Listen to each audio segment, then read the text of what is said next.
This is one of the few cases where the movie is better than the book, and I'm gonna tell you why.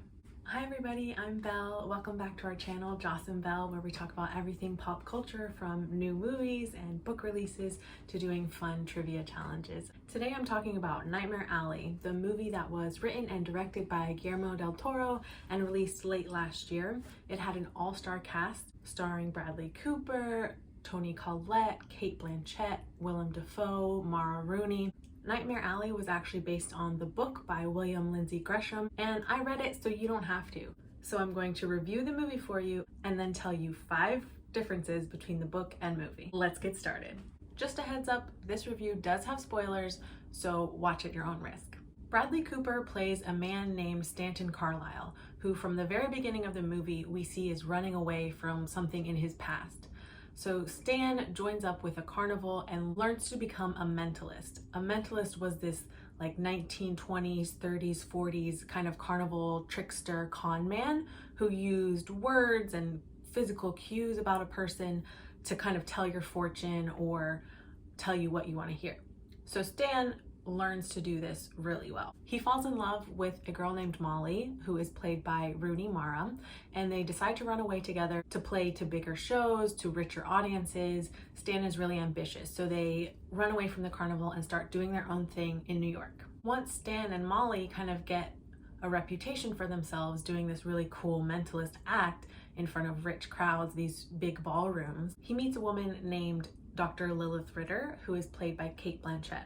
Lilith is a psychiatrist to all these rich people that Stan is playing to each night, so Stan decides to team up with Lilith to get the inside scoop on these people. So he has background knowledge that the audience thinks he's, divining from the spirits or whatever, but really he's just getting his information from Dr. Ritter. Dr. Ritter is really this femme fatale, dominatrix, kind of low-key sociopathic character, and she's so cool from a character standpoint. I honestly cannot think of a better casting choice for this role. Cate Blanchett did amazing. Anyway, so Stan gets in over his head doing seances for this really rich and powerful man who's trying to bring back his girlfriend who has died in some unfortunate circumstance. He gets in over his head, it starts to get dangerous. Molly doesn't like what they're doing, tricking this rich and powerful man, so Molly decides to leave Stan. You find out Dr. Ritter is just like a crazy sociopath who's not really been on Stan's side the whole time. And eventually Stan is forced to go on the run again like he was at the beginning of the movie, only this time his circumstances fall even lower and he is really down on his luck. I also thought Bradley Cooper was really well cast. It made Stan really charismatic and likable. And shout out to whoever Bradley's dialect coach was, because he did such a great job for the period dialect, but then also kind of switching it up once he started playing to the richer audiences. His dialect changed. It was more sophisticated for those more sophisticated audiences. One thing I noticed sitting in the theater was throughout the movie, it's either raining or snowing. And the whole time I'm like, why is it still raining? Why is it still snowing? This has to mean something. And come to find out, because Stan actually killed his father through exposure. So Stan's dad was, a little sickly, a little old, and it was a snowstorm outside, and Stan literally opened the window, yanked off the blanket, and just left him there. The snow has a significance, kind of this ominous, darker side of Stan. Speaking of ominous and a darker side, it's definitely a Guillermo del Toro film. It has that spooky feeling the whole time you're waiting for something scary or dangerous to happen. You feel on edge watching it the whole time. There is some graphic violence as well, which kind of felt a little del Toro to me as well. Overall, I do recommend the movie. If you haven't seen it, you should go watch it now. I would give it 4 stars out of 5, only losing 1 star because it was a little slow in some parts and it relies a little too heavily on dramatic irony, so that the audience watching, it kind of ruined the ending for me because I knew what was happening because they used dramatic irony too much, right? But overall, I do recommend it. Now for 5 differences between the book and movie. So the first major thing I noticed was in the film, there were hardly any people of color, specifically Black people.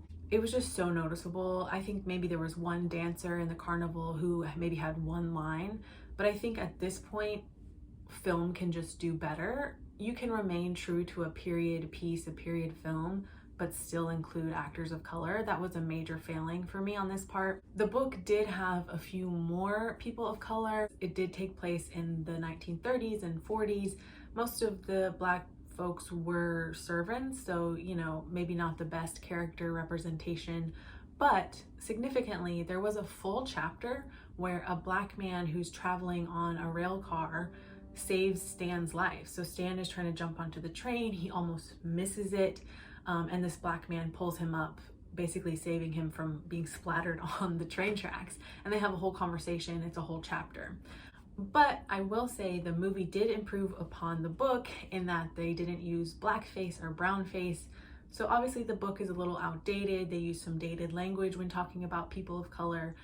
So it was good to see that that didn't show up in the film, as well as no blackface or brownface did not show up in the film. The second major difference comes within pace and technicality. So the movie is a lot faster paced than the book is. The book is much slower. You see a lot of what happens in those in-between years where the movie kind of just jumps and we see visually what the changes are, the bigger audiences, the richer clothes, stuff like that. That was a good change, I thought, on the movie's part. The book also goes into a lot of technical detail about all of the tricks and cons and seances that Stan does each night. So the book, it paints Stan more as just kind of this grossly ambitious man, whereas the movie, since you don't see a lot of the technical behind the scenes, I think they show you one or two tricks of how things are done to the audience. But other than that, it kind of feels like Stan, as well as Xena, the character that Toni Collette plays, it kind of feels like they could have some spiritual ability. They could have some connection to a different world, a different dimension. Just because we don't see all the secrets as an audience, it makes it feel spookier. It makes it feel we're in it more, we're more invested. So I thought that was an improvement in the film. So the third major difference has to do with death versus murder. So the film starts with Stan burying a body. So right off the bat, we're suspicious of everything he does. So there's a scene where Stan gives alcohol to a man in the carnival, and that man ends up dying. In the film, it seems much more like it could be sinister, like it was intentional. He gave him poisoned alcohol so that he would die, because that first scene that we saw of Stan was him burying a body, right? In the book, it doesn't start that way, so it seems much more uncertain. Maybe it was an accident, he just wants to sleep with that man's wife, like maybe he didn't really intend to kill the man. In the movie, we do come to find out that it was his father who he murdered, so we can kind of assume that he did murder Pete. In the book, he doesn't murder his father at all, so we're still kind of left uncertain whether he murdered this man at the carnival. The fourth major difference between the book and the movie is abortion. Why are movies so afraid to talk about abortion? In both the book and film, there's this rich and powerful man who's trying to seance his old love back to life, essentially.